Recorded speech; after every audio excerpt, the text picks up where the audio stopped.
sinking into its skin. Oh, what a splendid taste. Extract of life overflows and fills my body. I can feel its power. Oh, the waves of ecstasy.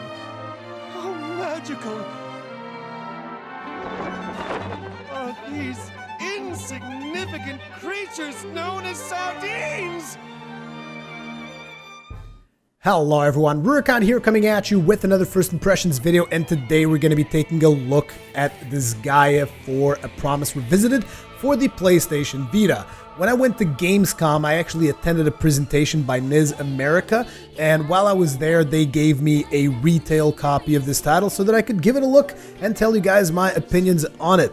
And for starters, let me just say that I love retail copies over digital codes, because it's just a much better experience. I mean, I just prefer having the physical box with the game in it. It's a completely different thing than having a digital code given to you. At least that is my personal opinion. I've always been more of a retail kind of guy. But anyways, let's focus on the title. What is Disgaea all about? Now, I'm not going to sit here and tell you that I'm this amazing Disgaea veteran who has played all of the titles, not even close. I've only played a couple of the titles, namely I've played Disgaea 3 for the PlayStation Vita. I didn't play it all the way.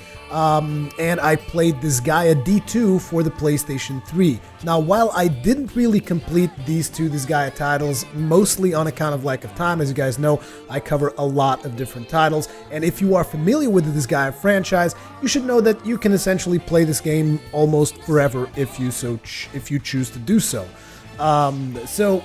Even despite the fact that I didn't finish the titles, I have to say that I became a huge fan of the franchise, and the reasoning behind that is because I really like the way that they do the combat. I really like the way that they handle the storyline, because it's different, it's original.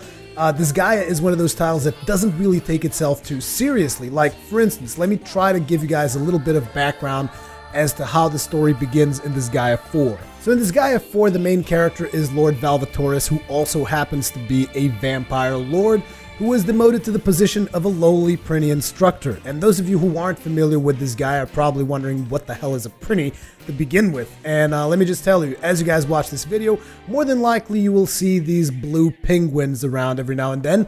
Those blue penguins are what a Prinny is, and it is essentially one of the lowest life forms in the netherworld. So as you start investigating more, as you start proceeding through the story and going through the scenarios and whatnot, you learn that your character has also vowed never to drink the blood of humans again. I haven't really figured out why he vowed that particular promise, but he definitely did, and as such, his powers are even weaker. So to compensate for this, he decides that he's going to eat sardines, because that makes sense. Because sardines are apparently really good for you. They have omega-3 fatty acids and all other kinds of good stuff. He kind of is convinced that by eating sardines he's going to become more powerful, which is just, it's funny in and of itself. And it is one of the things that I really enjoy about Disgaea is the humor. There's a lot of really good humor to be had in Disgaea titles. That is something that I definitely take away from those titles, and it's just something that I really enjoy of them. So a lot of people are going to be thinking, oh, but if the storyline doesn't take itself seriously, why should I care? You should care because it's funny. You should care on account of the fact that just because a story is not taking itself seriously does not mean it is not a good story. Because I've always enjoyed the storylines in Disgaea. Maybe you want to tell me that I have bad taste or something, but to be honest, I enjoy them. I can't really say that I don't, because I do. I find the dialogue funny, and not only that, I find the voice acting also really good. Now, this title has available for you the original Japanese voiceovers if you happen to prefer those. But Disgaea titles of the past have definitely shown me that the English voiceovers that they do are actually really good. So I usually tend to play Disgaea titles in English, which is something that I don't do for a lot of Japanese games when I am given the option. So that is also something that usually that surprised me the first time that I played a Disgaea title. It doesn't really surprise me anymore, because it's just like I've become used to that kind of bar of quality that they set. And I know that at this point you guys are probably wondering, okay, so the storyline, you like the storyline, The storyline is funny, doesn't take itself too seriously. What is the gameplay like? And the gameplay is another really strong aspect of the game. So the gameplay consists of multiple scenarios that happen as you proceed through the storyline, and these scenarios kind of become increasingly complex and more difficult to master. But the gameplay is essentially turn-based strategy RPG, so to speak. It's one of those tactical RPGs. I don't usually tend to play a lot of these, which is, I don't even know why, but just the Disgaea series kind of calls out to me whenever they come up with a new title. And essentially, you guys are probably watching some of that gameplay on the video right now. But essentially what you do is you queue up a bunch of actions for your characters, you position your characters strategically in the battlefield, and then you engage on your enemies with multiple skills that you can do. But the thing about it is the complexity that they have in this apparently very simplistic system, because you can essentially just move up to an enemy, press attack, press execute, and boom, you do an attack on an enemy. It's that simple, right? But if you do something like, for instance, you place a character strategically in a position, then you place another character next to it, there's a chance that you guys are going to do a team attack. And that's when things get really, really cool, because another thing about this title is the animation. The animations are really, really good. You guys are looking and you're saying, oh, but this is like 2D characters on a 3D plane. It doesn't look that amazing. Yes, it does. I mean, I know that there's going to be a couple of people are going to say, oh, but why aren't the characters 3D? But this art style, I really, really like it. And that is this is one of the flagship titles of NISAmerica. And you can definitely see the amount of love that they pour into this title when you see the animations on those team attacks, when you see the animations on the special attacks. Like, there's a team attack, which I'm not sure if you will see in this video or not. I'm going to try to put it in there. But there's a team attack in this game that essentially 3 of your characters combine to form a black hole. They put another character in there, and then they kind of like shatter what seems to be the fabric of time and space just to do a team attack. This is just a regular attack. This wickedly cool animation. Then the special attacks have really cool animations as well.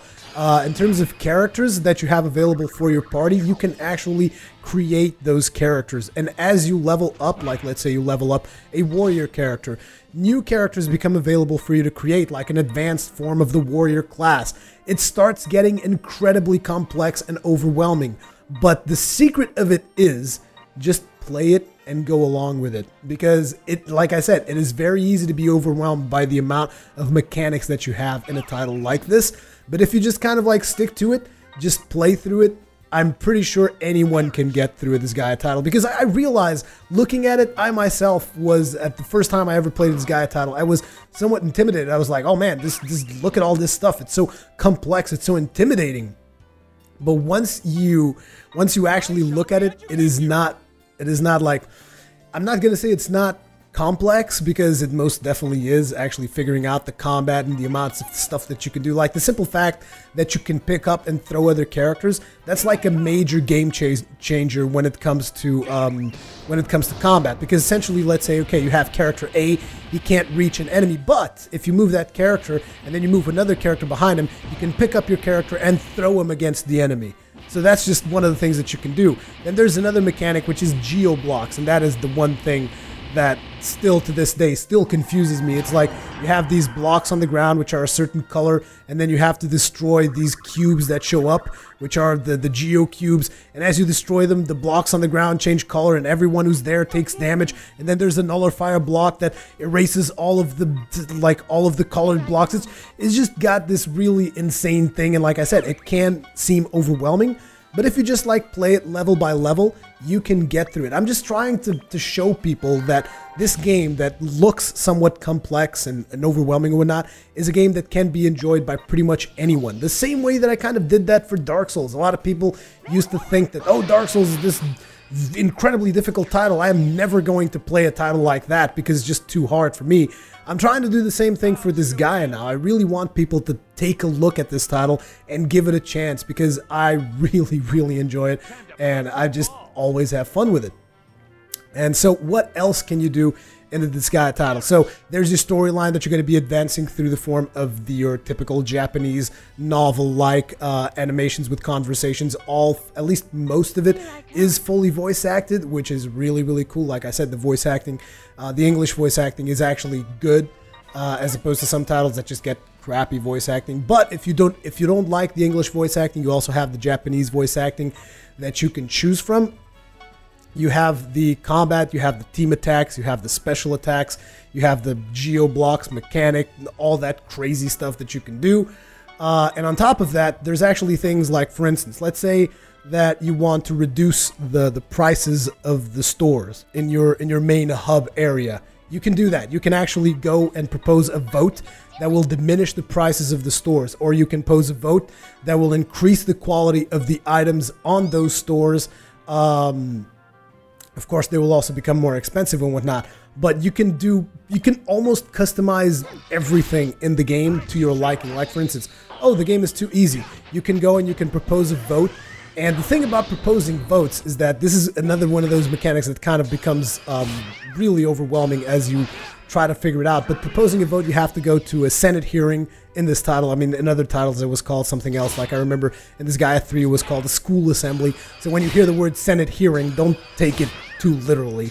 But essentially, stuff just goes to a vote, and sometimes you have to give presents and you have to bribe people. At least you used to have to bribe in the old titles. I haven't done any Senate hearings in Disgaea 4 yet, so I don't know what you have to do.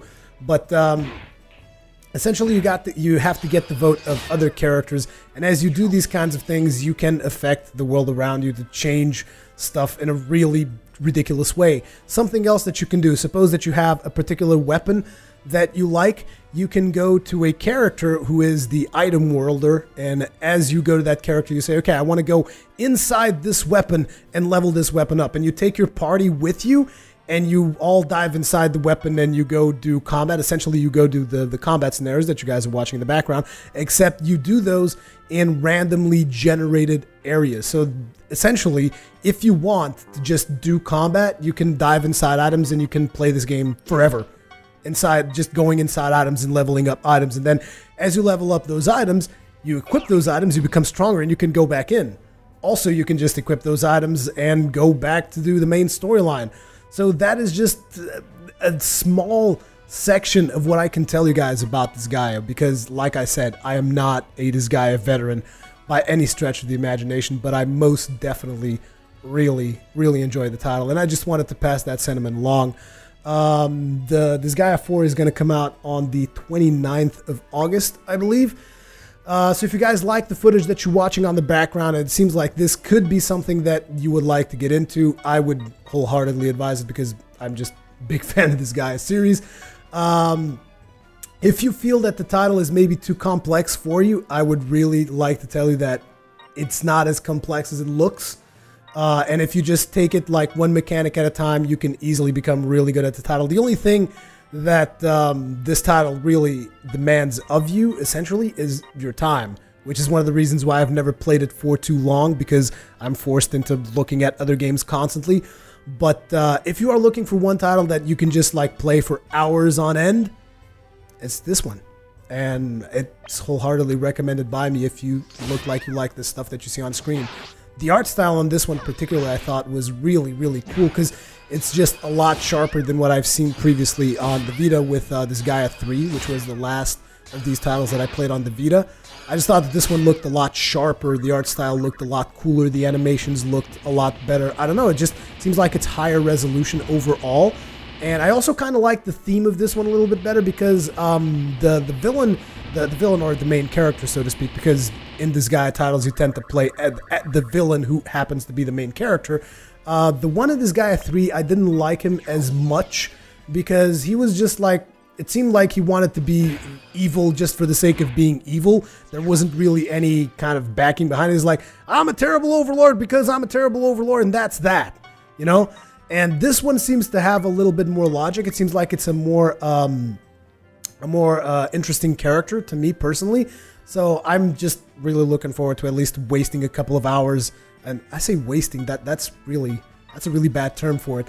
I'm just looking forward to really at least playing a couple of hours, as many as I can possibly squeeze into my tight schedule of this title, because just playing it today to make the video, I just really enjoyed myself. It's just a lot of fun. Anyways, as per usual, leave me your comments, feedback, all that kinds of good stuff in the comment section below. Thank you very much for watching, and I will see you guys in the next one. I haven't even got